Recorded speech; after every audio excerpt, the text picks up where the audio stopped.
Assalamualaikum warahmatullahi wabarakatuh. Perkenalkan kami dari kelas PPMF. Pada kesempatan kali ini kita akan menjelaskan lanjutan, yaitu codingan atau kode dari percobaan yang telah kami lakukan. Kami akan menjelaskan pada dataset Stroke Prediction. Eh, Pertama-tama yang akan kami lakukan adalah mengupload file yang kami dapat dari Kaggle ke Google Colab. Lalu kami akan mengevaluasi datanya. Yang pertama kami lakukan adalah menunjukkan tabelnya, lalu menunjukkan info dari data frame tersebut yang akan menghasilkan output seperti di layar. Lalu setelahnya kita mengecek apakah ada kolom yang memiliki value NA atau null atau data kosong. Di sini seperti yang dilihat terdapat 201 data kosong pada kolom PMI. Lalu setelah itu kita mengecek value count atau perhitungan value dari stroke, dari kolom stroke yang di sini adalah label dari dataset tersebut. Lalu kita memvisualisasi datanya menggunakan plot yang akan menghasilkan data, yang akan menghasilkan tabel seperti di layar, akan menghasilkan tabel pada setiap kolom ID, gender, age, dan seterusnya. Lalu setelah kita evaluasi, kita akan memproses datanya. Yang pertama-tama kita lakukan adalah menghilangkan nilai nol atau data kosong. Di sini saya menggunakan Mayan untuk mereplace atau mengganti data kosong yang ada pada kolom PMI tadi. Lalu akan menghasilkan hasil seperti ini saat kita cek lagi menggunakan plot. Lalu setelahnya kita akan mereplace unknown pada kolom smoking status karena seperti saat kita evaluasi tadi terdapat value yaitu unknown yang dapat mempengaruhi hasil klasifikasi sehingga mengubahnya menjadi seperti ini. Pertama-tama saya mencari persentase unknown-nya yaitu 30%. Lalu di sini kita mengubah data unknown menjadi data lainnya yaitu Nassar Smoke, Fornelli Smoke, atau Smoke dengan cara membaginya sesuai proporsi data-data selain unknown. Lalu dimasukkan ke dalam data frame sebelumnya. Lalu saat kita cek, hasilnya akan menjadi seperti ini. Lalu setelahnya, kita akan mengubah data-data yang tidak numerik menjadi numerical value atau jadi value numerik. Di sini contohnya terdapat gender, yaitu male dan female diganti jadi 0 dan 1. Lalu ever married diganti 0 dan diganti 0 dan 1 juga. Lalu resident type, rural dan urban diganti 0 dan 1. Lalu melakukan one hot encoding. One hot encoding ini dilakukan karena pada kolom smoking status dan work type terdapat lebih dari 2 constraint.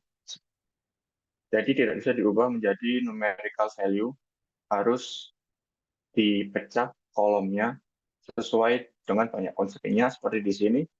Yang awalnya smoking status menjadi smoking status Fornelli Smoke, never smoke, dan smoke. Lalu work type, terdapat government job, never work, private, self-employee, dan children. Ini.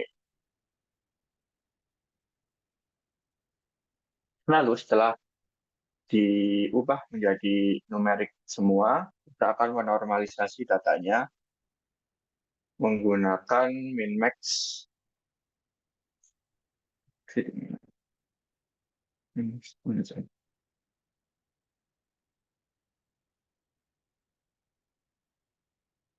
Nah, menggunakan seperti ini, menggunakan import min-max scalar, lalu dimasukkan ke dalam data frame. Oke, lanjut. Oke, lalu setelah dinormalisasi, kita akan mengeluarkan label, yaitu stroke, ke dalam suatu variabel, yaitu stroke label, sehingga nanti saat kita split, kita membagi datanya sesuai dengan datanya dan labelnya. Lalu setelahnya kita split menjadi train data dan test data, atau data latih dan data uji. Di sini terdapat train data, test data, train label, dan test label. Lalu kita tunjukkan infonya untuk mengecek ulang datanya. Di sini dibagi menjadi 30% tes data dan 70% train data. Nah, lalu setelah kita bagi, kita masuk ke klasifikasi. Yang pertama yaitu KNN algorithm. Di sini kita menggunakan library dari Python, yaitu K-neighbors classifier dengan nilai K atau nilai N untuk 3.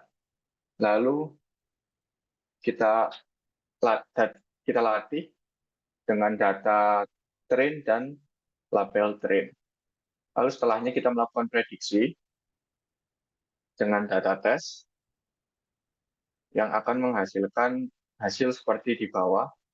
Kita mengimport lagi library accuracy score, prediksi score, recall score, dan EUC score yang nanti kita membandingkan antara label tes atau label uji dengan prediksi yang tadi kita hitung. Lalu kita mengevaluasi lagi apakah hasilnya benar dengan cara menunjukkan hasil antara prediction dan label. Lalu setelahnya kita melakukan klasifikasi dengan algoritma kedua, yaitu naive Bayes. Di sini kita menggunakan library lagi, yaitu Gaussian naive Bayes. Caranya tetap sama, kita import, lalu kita latih dengan data train dan label train. Lalu setelah itu kita melakukan prediksi dengan data test. Lalu setelahnya sama seperti sebelumnya, kita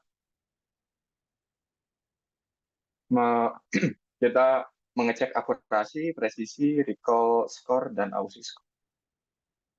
Yang hasilnya seperti,